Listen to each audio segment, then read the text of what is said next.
You want to sign it, Rabbi? I'll do that too. Maybe this is for Phil for his. All right, we're going to go back to page 200. I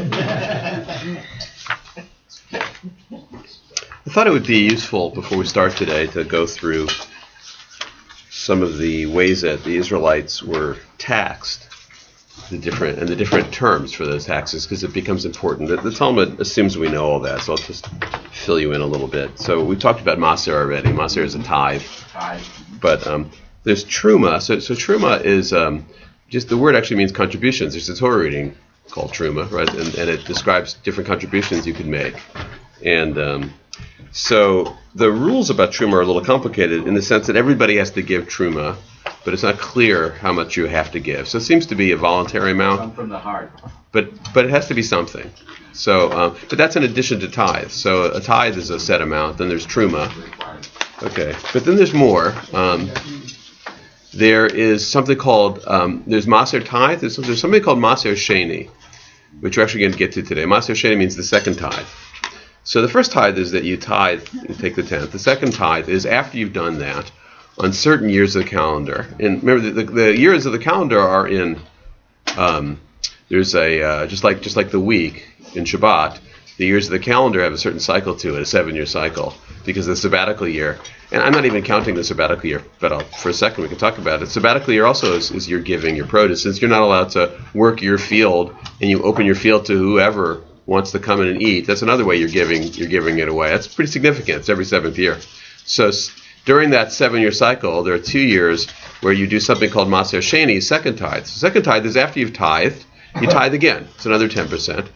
And but that is supposed to be something that you go to Jerusalem and eat that stuff, whatever you've tithed, in Jerusalem. So it actually belongs to you, but you're required to use it to celebrate the pilgrimage festivals in Jerusalem. So it brings the entire population to Jerusalem. That was the idea. Also, I imagine, helps the economy of Jerusalem, which is probably an issue also. And if you remember, there's an interesting, not in the Talmud, but in the Torah, it says if it's too heavy to carry, I mean, you're carrying 10% of your stuff, you live far away, and you have to go, you take it all to Jerusalem, eat it all in Jerusalem, so you can sell it. So you take the 10%, you sell it, and you take the money with you to Jerusalem. So they had money also. Once you got to Jerusalem, spend all the money. Spend it on celebrations in Jerusalem as part of the Jewish people. But that's the second tithe. Okay. There's also something the rabbis instituted called Maser Ani. So Maser Ani means the tithe for the poor people. So in addition to the tithe, which goes to the temple, and the temple also supported poor people, but there's an additional tithe you had to pay, which was just to support the poor people directly, so an extra sort of tax. It adds up, by the way. There ends up, and don't forget, of course, also there's the corners of your field that you have to leave. There's gleanings that you have to leave. So I'd say the average Jewish farmer, which was everybody was a farmer. Basically, you were a farmer, or you're a kind of sharecropper, or you were so indigent that you had nothing. They were very heavily taxed. We think our taxes are high, but that's a heavy amount of tax. It's another tenth, and then the corners, and the Just to clarify, so the second tithe is a 10% of the original? No, what's left. What was left? Every time there's an additional tenth, it's a tenth of what's left. Yeah. And then top of that, under the Romans, you had their contribution. Of course, right, so you have to pay taxes too, yeah. So, and the rabbis kept some of these outside of the land of Israel, or when the temple was destroyed. Not all of them, they kept some of them. Okay, just another vocabulary. The word tevel will come up. So tevel, I've talked about it before. So tevel is, there's a period before you tithe. A lot of what we talked about several weeks ago is, when do you tithe? So you see, you tithe when you're done making the product. So it's just raw produce. You don't tithe it, but when it's something you're confident that you can bring to market, or that you could store and later bring to market. So whatever that end product is. And we spent some time talking about it. I'm not going to go through it again. But so once you get to the end product, then you separate it. You separate 10%. Okay. Once you separate, so before you separate it, it's called tevel, which means that you're not allowed to eat it. So you can't get any benefit from anything until you separate and make sure that the state, the priests, get their amount. So that's tevel. Okay? So tevel is unseparated. And same thing with truma. Because every time there's a harvest, you have to give the tithe. You have to give truma. Maybe you give the other stuff too. And you can't eat any of it until you've done that separation. Okay. The other thing is that once you separate it goes without saying that once you separate it, you can't eat it because it doesn't belong to you. However, there's something more. Only a priest can eat it. So no non-priest or non-Levite at that point can eat it. Only priests can eat it. And so that's important too. It's like it's not kosher. You can't feed it to some random poor person. It's only priests that are allowed to eat it. That's how the priests ate. It was consecrated food. Another word for truma is consecrated food. And the other thing, which I just noticed, which is relevant, of course, to our passage, is that it's not only that no other human being can eat truma or tithed food, no animals can eat it either. There is an opinion that no animals can eat it either, that only priests can eat it, which goes to our discussion about whether or not you're allowed to muzzle an animal who is threshing tithed produce, stuff that's already been.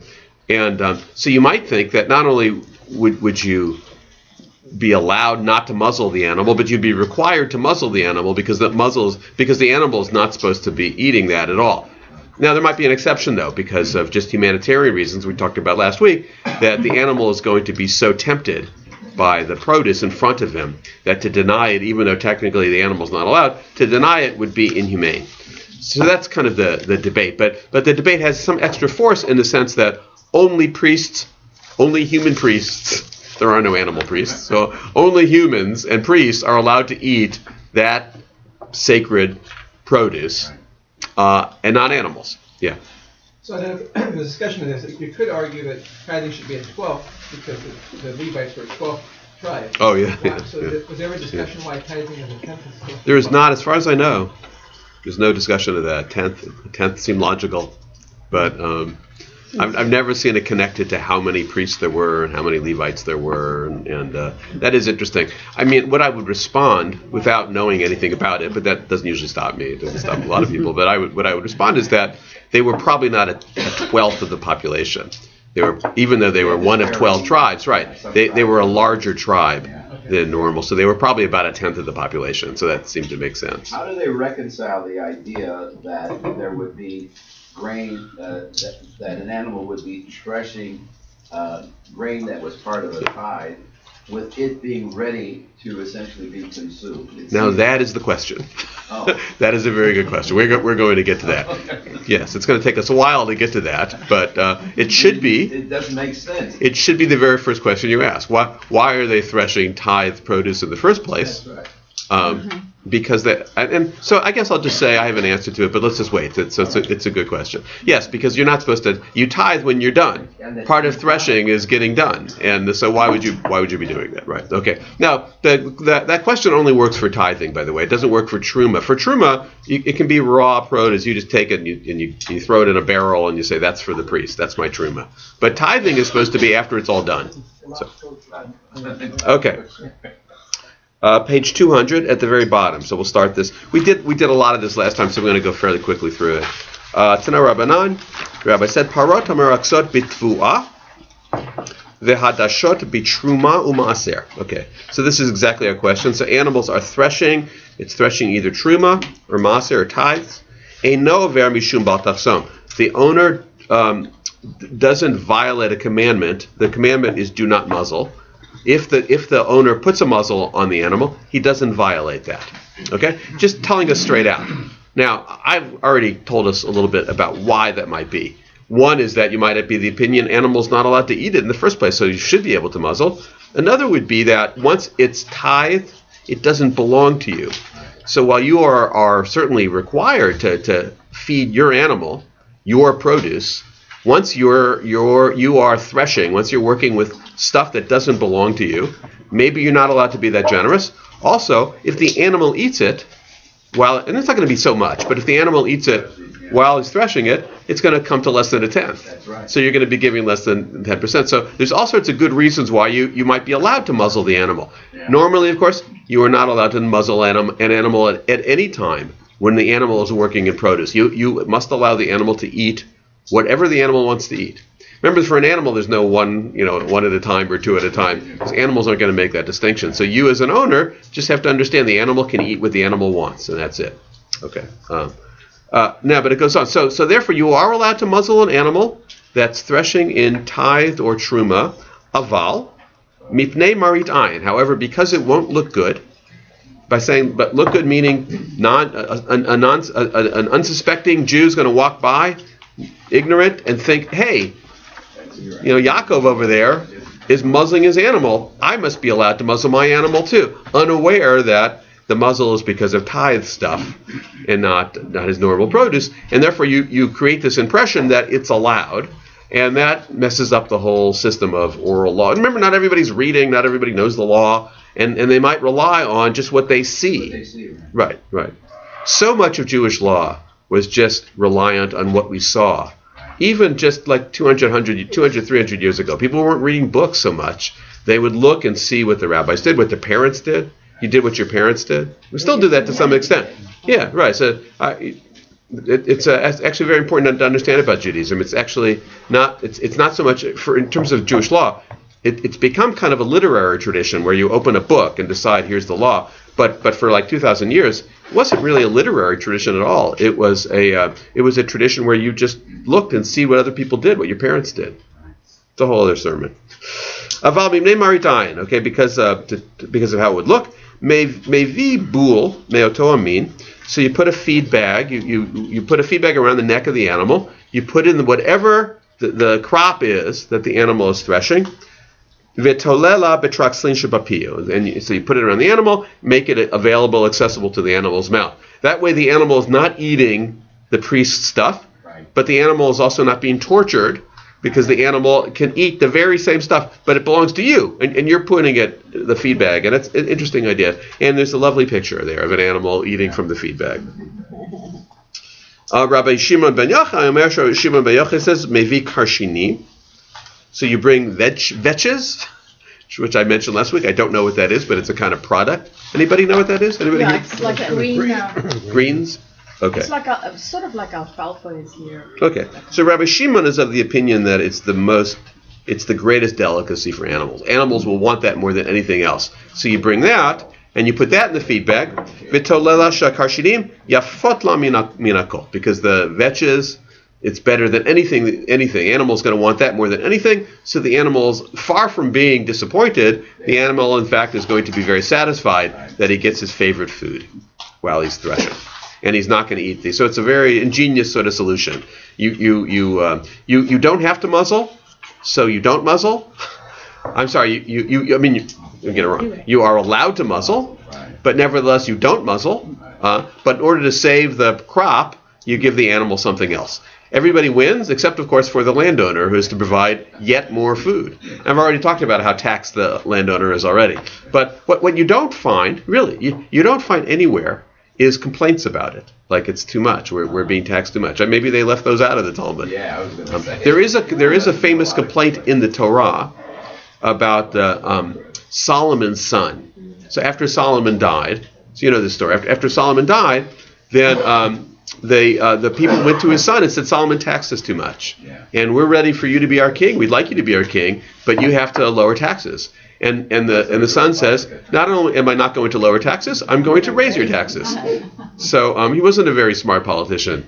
Although nowadays maybe that would work. I don't know. Maybe maybe the blunt speaking is what people liked. I don't know. But so he lost a great deal of the kingdom. Obviously. Right, that was when 10 of the tribes broke away. But I have to say, that wasn't the agricultural tax. That wasn't. It was the tax on building. Solomon was this huge builder. Solomon was a conqueror, so he needed money for that. But mostly Solomon was this big builder. He built cities all over the place, and it was mostly what they complained about was the forced labor. He would make people work for free That was forced labor. They complained about that, and he said, I'm going to do it even more Yeah. after their complaint. So, all right, so page 202. Uriminu. So now we have a conflict with our Baraita, the Baraita, the teaching we just had. The teaching we just had is that you are allowed to muzzle for Truma and Maser. However, you shouldn't. And we'll teach you a way to get around it. Okay. Uriminu. Parot amaraksat batfua. Okay, so animals that are threshing in. Oh, so what I forgot about last time is that there's another category. Parot amaraksat batfua. So animals that are threshing in. It just says produce, but it's clear from the context. It's threshing a second time, because the first time wasn't adequate. So you take the animal and you thresh the produce again. At that point, technically, you are allowed to muzzle the animal because you've already paid that kind of tax. The animal's eaten already. It's the same animal. However, that goes back to the same thing. However, you shouldn't, and it gives us this way to get around it with the feedback. Okay, so we've just repeated that. Parot hamiraksot bitfu'ah. So animals that are in the second threshing, eino aver mishum bal taksom, you are allowed to muzzle. Okay? So far, that's exactly what we had before. Hadashot bitruma umaser over mishum bal taksom. But this is a disagreement or a conflict. It says, but animals that are threshing with truma, tithe, or maser, you are not allowed to muzzle. We just learned the previous page that you are allowed to muzzle. So this now teaches us that you are not allowed to. So we have a conflict. So we're going to try to figure out how to resolve that conflict. Okay? But now, before we get to that, just a few other odd teachings that come from the same rabbi. So, and they're interesting. V'nochri hadash b'parato shel Yisrael. Okay? A non-Jew borrows a cow, an ox, whatever you would use for threshing, from a Jew. Eino over mishum bat taksom, is allowed to muzzle the animal. So that's interesting. So then, the issue is not whether or not the animal is Jewish. The issue is whether the owner is Jewish. So if non-Jews are never required to follow Jewish law, except for some exceptions. There's 7 exceptions to those. Yeah, the Noahide laws, but this isn't one of the exceptions. So a non-Jew, the non-Jew might have his own laws, but in terms of the non-Jew living with you, the non-Jew doesn't have to follow this. So the non-Jew can muzzle the animal. The question is, what if it's your animal? And we just have the answer. The answer is that he is allowed to muzzle if it's your animal. Let's go on. The Israel hadash b'parato shel nochri. A Jew, Israel. By the way, we've said this before, right? Jew is a modern word. It's like in the last 200 years. We are known through all of our sacred literature, the Bible and the Talmud, as Israel. So when it says Israel, that means a Jew. We would say a Jew. So I'm just using Jew, but it says Israel. A Jew that borrows an animal that belongs to a non-Jew, over mishum bat taksom, is not allowed to use a muzzle. So what I learned from this is that the commandment goes to the Jew. It doesn't go to the non-Jew. It doesn't go to the animal. It doesn't go to the animal because I suppose you could make a deal with your non-Jewish neighbor and say, hey, we don't muzzle, so I'd appreciate it if you didn't muzzle my animal. But he's not required, unless he hears from that otherwise. He's not required to follow that and could muzzle. But me, if I have an animal or I'm borrowing an animal, doesn't matter what, I am not allowed to muzzle. So it has something to do with building the character of the Jew, that the Jew is supposed to act in a humane way, right? Which we don't necessarily expect from the non-Jew, at least here. Yeah. How about an employee who's non-Jew? So an employee, remember, if it's an employee, they can follow your rules. So you can tell, you'd probably be expected to tell your employees. Are they obligated to follow the rules? Yes, I would say they are, yeah, because the employee then is under your control. So I think at that point, the employee, you have to instruct your employees, not to muzzle. Same thing holds true. Otherwise, you'd be able to get out of it all the time, right? Like a sharecropper, right? Because you're going to be partaking of it. Yes, right, exactly. That's also a good point. So with the non-Jew using your cow, you're not getting any benefit. But once you get some benefit, then you have to follow the rule. Okay. All right, so now we get to the disagreement finally, or I should say the contradiction. Kashya truma, kashya maser. The conflict we have is that one source tells us that you are allowed to muzzle when it's maser and truma, and one says you are not allowed to muzzle when it's maser and truma. So what is it? So you know by now that the way the Talmud often handles contradictions like this is to make very fine distinctions, to kind of slice something in half and says, oh, when it says truma, there's two kinds of truma, okay, and which is exactly what we're going to get to. So bishlama truma atruma lokasha, kan truma, kan begidule truma. Okay, so the conflict with truma, remember, is produce that you donate. You're required to donate, but you can give more than what you're required to. Okay, so so what they're saying, one teaching is referring just to regular truma. One is referring to what it's called gidule truma. Gidule truma. So you set aside some produce for the priests. In setting it aside, stuff drops. Happens sometimes. It drops. It goes into the earth, and there's seeds. Some of it is seeds, and it grows new stuff. The question is, who owns that? Because you've given that to the priest. Well, you gave the truma to the priest. Do you get to own, and in your separating, seeds fell from that truma, and it fell into your soil, and it grows, and you've got a great apple tree there, or something, I don't know. Who owns that? Because it came from the seed of the truma, but it came also from your work. So I'm not going to answer that because it's a complicated question. There's a lot of it. I mean, you can see it both ways. You can see it both ways. However, what we're talking about here is you're threshing. Your animal is threshing stuff not from truma, but from gidule truma, which is the droppings of truma, what springs forth from the truma. That's not actually the truma. And the assumption would be that you own that. Once you own that, then of course you're supposed to tithe. I'm sorry. Of course you do have to tithe, but of course you have to muzzle your animal. You can't muzzle your animal, right? You can't muzzle your animal because it belongs to you. Whereas you might think you can muzzle the animal for plain truma since it doesn't belong to you. Okay. All right. So they're saying for truma it's not a problem at all because one is referring to gidule truma, which is the outgrowth of truma, where there's no muzzling, and one refers to just regular truma, where you are allowed to muzzle. So we've taken care of that very quickly. We're going to get back to that, but we've taken care of that. Ella maser a maser kasha. But the thing is, the issue is with tithing.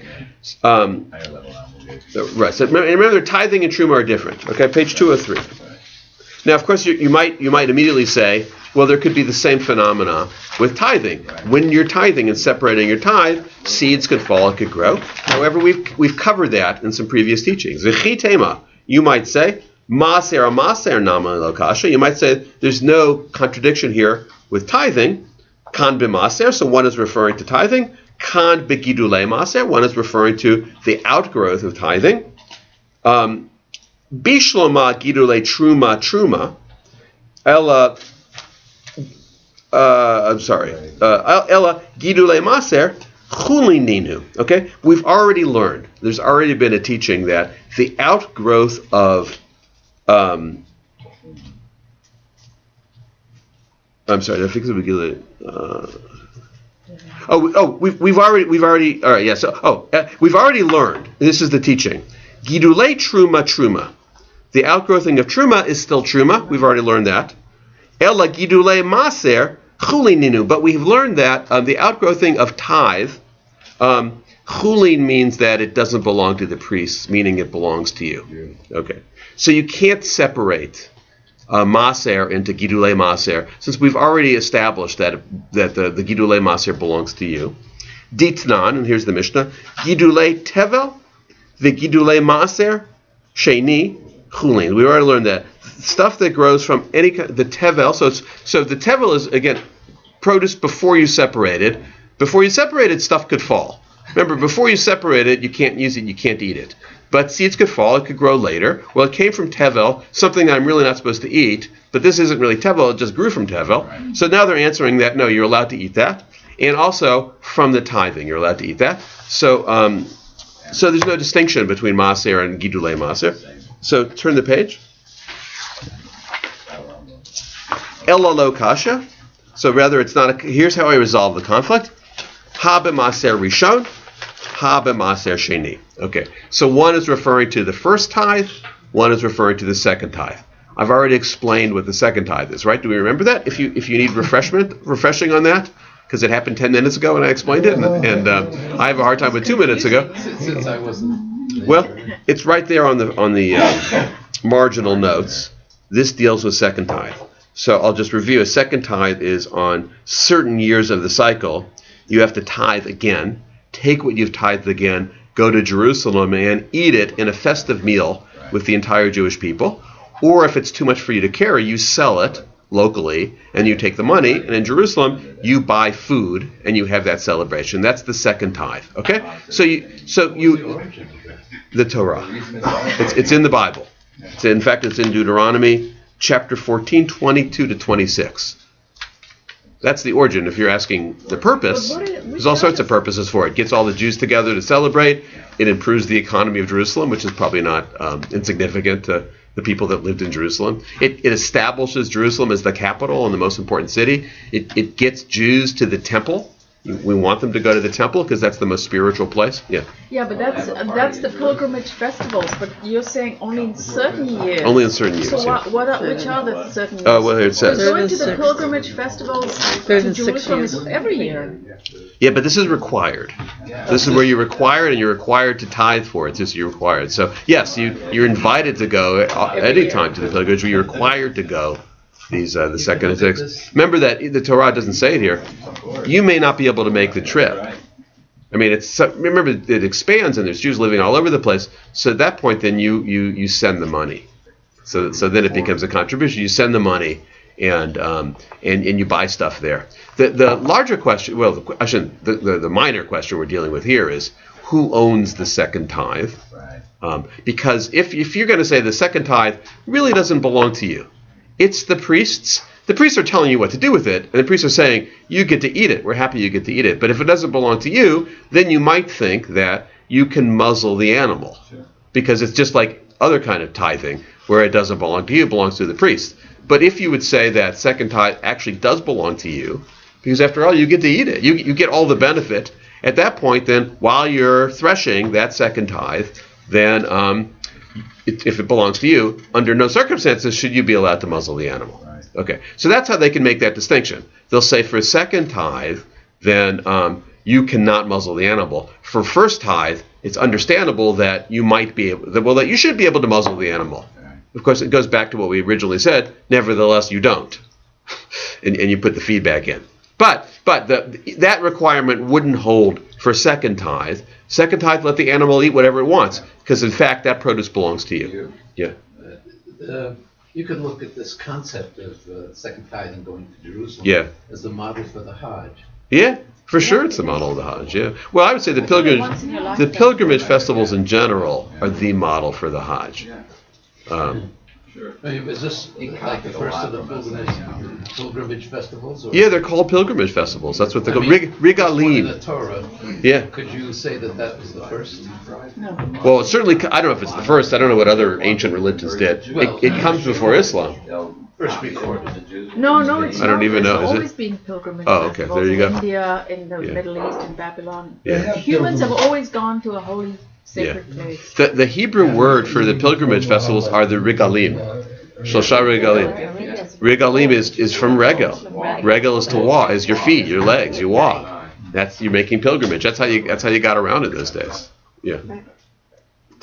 But Jerusalem, unlike the agricultural community, is actually a city. So many people who live there wouldn't have food to eat if the people who did produce it didn't somehow bring money or food or whatever. Yeah, I'm sure the economy depended on the. People in Jerusalem have to do the second tithe too. They do. They're already there. No, the people in Jerusalem have to do the second tithe also. Yeah, if they're farmers. Yeah. Right, but in terms of food, in terms of their food, they need some support from the people who live in the area. Well, yes, you're assuming those are the priests that work, and otherwise they could just have jobs and they can buy food.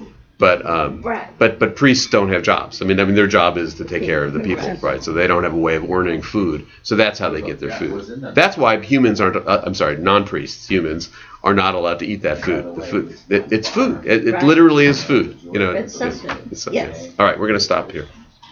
Rabbi,